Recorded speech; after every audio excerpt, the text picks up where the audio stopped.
तो ध्वनि का लक्षण किया था, कहा पुनरअयम ध्वनिर्नामा। ध्वनि किसको बोलते हैं? यो दूराद अकर्णयतो वर्ण विवेकम अप्रतिपद्यमानस्य कर्णपतम अवतरति प्रत्यासिदतश्च पटु मृदुत्वादि भेदम वर्णेषु असंजयति इति ध्वनि। ये ध्वनि का लक्षण है। वह जो ध्वनि है दूर देश से अकर्ण, तो सुनने के कारण दूर देश से आवाज आ रही थी, तो कर्ण विवेकम अप्रतिपद्य मानस्य, कर्ण में प्रवेश करके विवेक का ज्ञान नहीं करा पाई, तो कर्ण पतम अवतरित, कर्ण मार्ग में ही अवतरण उसका हुआ है। इन कर्ण मार्ग के माध्यम से हृदय में प्रवेश कर गई। सुनाई मात्र है, तो ऐसी सुनाई मात्र उसको ध्वनि कहते हैं। वही ध्वनि नजदीक प्रत्यय सिद्धता है, नजदीक से जब सुनते हैं उसी ध्वनि को, तो पटु शब्द का ज्ञान होता है, मृदु शब्द का ज्ञान होता है। तो पटु मृदुत्व आदि भेद भेद को वर्णों में वही ध्वनि असंजयती आरोपयती, आरोप कर देती है। वही दूर देश से सुनाई पड़ी थी और जो ध्वनि कर्ण मार्ग में प्रवेश करके स्पष्ट शब्दों का बोध नहीं करा पाई, और वही ध्वनि नहीं, अरे 6-8 पे ऐसे बता रहा हूँ। तो कहते हैं और कहा, और नजदीक में वही ध्वनि व्यक्ति प्रयोग करेगा, तो नजदीक में रहने से, नजदीक में उसी ध्वनि को श्रवण करने से पटु शब्द का, मृदु शब्द का, पटुत्व मृदुत्व आदि भेद को बोध कराती है। वर्णों में वही ध्वनि आरोप कर देती है, यानी पटुत्व मृदुत्व आदि भेद को सिद्ध कर देती है शब्द के माध्यम से। ध्वनि है वर्णों में आरोप कर, ये पटु शब्द है, ये मृदु शब्द है, ये इस प्रकार से। तन निबंधनाश च उदात्तादयो विशेषा, ध्वनि के अधीन होकर के ही वर्णों में ये उदात्त वर्ण है, ये अनुदात्त वर्ण है, ये स्वरित वर्ण है इत्यादि विशेष भेद की प्राप्ति हो जाती है। न वर्ण स्वरूप निबंधना, वर्णों के स्वरूप के अधीन होकर के अरे क्या भेद नहीं होता। उदात्त आदि को लेकर के, ध्वनि को लेकर के ही वर्णों में भेद का आरोप होता है। वर्णों के स्वरूप को निमित्त बना करके वर्णों में भेद नहीं होता। वर्णानाम प्रति उच्चारणम प्रतिविज्ञाय मानत्वात्, वर्ण है प्रत्येक उच्चारण में उन्हीं वर्णों की प्रतिविज्ञा होती है, प्रति उच्चारण में, क्योंकि अधिक वर्ण नहीं है। अधिक वर्ण होते तो भिन्न भिन्न की प्रतीति होती, किंतु एक ही वर्ण है, यानी का एक ही है, खा एक ही है, गा एक ही है, तो उन्हीं की प्रतिविज्ञा होती है। एवं सती ऐसी प्राप्त हो जाने पर प्रतिविज्ञा वर्णों के उच्चारण में उन्हीं वर्णों की प्रतिविज्ञा होने से सालंबना एव एते उदात्त आदि प्रत्यय भविष्यन्ते, तो ध्वनि को आधार बना करके ही उदात्त आदि प्रत्यय, वर्णों में उदात्त आदि प्रत्यय हो जाते हैं। भेद पूर्वक तो वर्णों में आरोप हो जाता है। ध्वनि को निमित्त बनाकर, ध्वनि को आशा बना करके उदात्त आदि प्रत्यय भविष्य हो जाएंगे। यदि ऐसा नहीं मानते हैं, यथार्था ही वर्णानाम प्रतिविज्ञाए मानानाम निर्भेदत्वात्, यदि ऐसा नहीं मानते तो वर्णों में कहते प्रतिविज्ञायमान वर्णों में भेद न होने से जिन जो प्रति, अच्छा वो नेट के कारण ऐसा है। तो देखिए यहाँ पर तो ये वर्ण है ना, वर्ण प्रतिविज्ञायमान वर्णों में भेद न होने से, तो फिर क्या संयोग विभाग है, दिखाई भी नहीं दे रहा।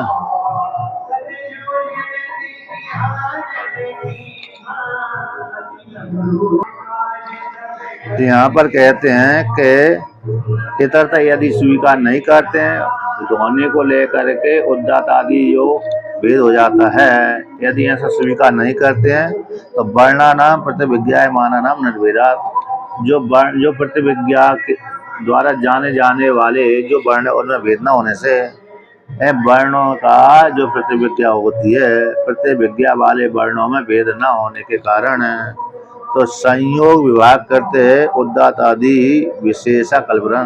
तो वायु रूप उपाधि को निमित्त बना करके इसको दरवाजा, तो वायु रूप उपाधि को निमित्त बना करके तो संयोग विभाग है, जो संयोग होता है विभाग होता है वायु रूप उपाधि को लेकर के ही उदात्त अनुदात्त स्वरित अनुनासिक अनुनासिक आदि वर्णों की कल्पना करना पड़ेगी। और कौन? वायु रूप संयोग, वायु रूप उपाधि को निमित्त बना करके, वो कहते हैं वायु को निमित्त बना करके जो संयोग विभाग है वो प्रत्यक्ष नहीं है।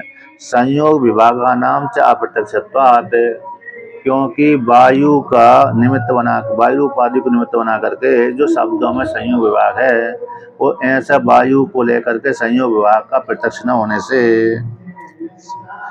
वायु का संयोग आदि का श्रवण न होने से, प्रत्यक्ष न होने से न तदह आश्रय विशेषा वर्णेषु अध्यवसातुं शक्यन्ते इति। इसलिए वायु उपाधि को आश्रय करके, वायु उपाधि को आश्रय करके जो वर्णों में संयोग विभाग उदात्त अनुदात्त आदि अवधारण करने के लिए शक्य नहीं है। अतः इसी हेतु से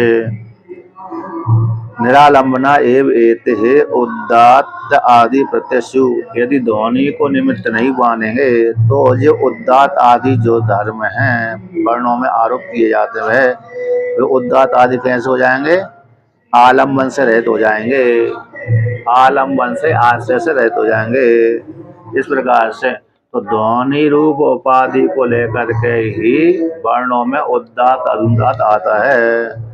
उदात्त अनुदात्त संयोग विभाग आदि वायु रूप उपाधि को निमित्त बना करके नहीं, क्योंकि वायु का संयोग विभाग प्रत्यक्ष नहीं है। ध्वनि को लेकर के ही वर्णों में उदात्त अनुदात्त आते हैं, इससे वर्णों में भेद की प्रतीति सी हो जाती है।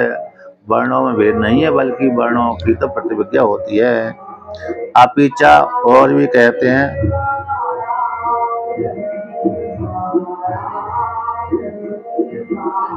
इसलिए यहाँ पर श्रवण रूप ध्वनि उदात्त आदि, उदात्त आदि आरोप है, आरोप उपाधि है। तो उदात्त आदि का आरोप उपाधि कौन है? श्रवण आदि ध्वनि, ध्वनि के माध्यम से वर्णों में उदात्त अनुदात्त स्वरित आदि का प्रयोग हो जाता है। स्वतंत्र संयोग वायु के संयोग विभाग को लेकर के नहीं। अपिचा और भी कहते हैं न एव एतद अभिनिविष्टम, ऐसा भी स्वीकार नहीं करना चाहिए कि उदात्त आदि भेदेन वर्णानाम प्रतिविज्ञायमानानाम भेदो भवेत इति। ऐसा भी स्वीकार नहीं कर सकते उदात्त आदि भेद से वर्णों के, जो वर्ण जिन वर्णों की प्रतिविज्ञा की जा रही है उन वर्णों का भेद हो जाएगा, ऐसा भी नहीं मान सकते। यानी प्रतिविज्ञा वाले वर्णों का भेद उदात्त आदि भेद से हो जाएगा, ऐसा भी स्वीकार नहीं कर सकते। क्योंकि उदात्त आदि भेद, उदात्त अनुदात्त स्वरित आदि जो भेद है वो वायु रूप संयोग उपाधि को लेकर के जो आप वर्णों में आरोप कर रहे हैं वो वर्णों में ऐसे प्रतिविज्ञा वाले वर्णों में आरोप नहीं कर सकते। इसी ध्वनि तो इसलिए यहाँ पर कहते हैं उदात्त आदि भेद से वर्ण प्रतिविज्ञा वाले वर्णों में भेद हो जाएगा, ऐसी बात भी नहीं है। तो जो वर्णों में भेद किसको लेकर के आता है? तो ध्वनि को लेकर के आता है। ध्वनि को निमित्त बना करके ही तो वर्ण उदात्त वर्ण है, अनुदात्त वर्ण है, स्वरित वर्ण है। वायु रूप संयोग उपाधि को लेकर के नहीं अन्यस्या भेदेन अन्यस्या अविद्यमानस्य भेदो भवितुम अर्हति। क्योंकि अन्य का भेद के द्वारा, अन्य भेद अविद्यमान वाले वस्तु का भेद नहीं हो सकता। किसी अन्य भेद के द्वारा जो दूसरे वस्तु का भेद नहीं होता, ऐसे उसका भेद नहीं किया जा सकता। जैसे वायु उपाधि को, ध्वनि रूप उपाधि को लेकर के उदात्त अनुदात्त दिए जाते हैं, किंतु जो पूर्व पक्षी वायु रूप उपाधि को लेकर के अरे उसमें उदात्त अनुदात्त भेद मान रहा था। ऐसे प्रतिविज्ञामान वर्णों का भेद नहीं हो सकता। तो ध्वनि रूप वाद्य को निमित्त बना करके ही आरोप होता है। नहीं व्यक्ति भेदेन जाति जाति भिन्न मन्यन्ते, क्योंकि व्यक्ति के भेद से जाति में भिन्नता नहीं होती। जैसे गोत्र जाति है तो गोत्र जाति में भेद नहीं होता। व्यक्ति भली अलग अलग हो जाए, चाहे काली गाय हो जाए, चाहे गोरी सफेद गाय हो जाए, चाहे पीली चितकबरी गाय हो जाए। तो चितकबरी गाय है, काली गाय है, श्वेत गाय है, कपिला गाय है। इन व्यक्ति के भेद होने पर भी गोत्र जाति में भेद नहीं होता। तो व्यक्ति भेद से जाति भिन्न न मनते। वर्ण, तो इसी क्या निगमन किया, कहते वर्ण व्यस्या अर्थ प्रतीति ही प्रतीत संभवात स्फोट कल्पना अनर्थिका। तो वर्णों से ही जो का खा गा गा आदि वर्ण हैं, ऐसे वर्णों से ही क्या होते हैं, अर्थ यानी विषय की ज्ञान होता है, संभव है। इसलिए स्फोट नामक जो कल्पना वैयाकरण मानते थे, वो स्फोट नामक कल्पना ठीक नहीं है, अनर्थिका। यानी स्फोट क्या मानते थे कि वर्ण उच्चारण होगा, तो वर्ण के उच्चारण होने से पूर्व जो वर्ण उच्चारण हो रहा है उस वर्ण का अनुभव होगा, अनुभव से संस्कार बनेगा, संस्कार बनते बनते बनते अंतिम जो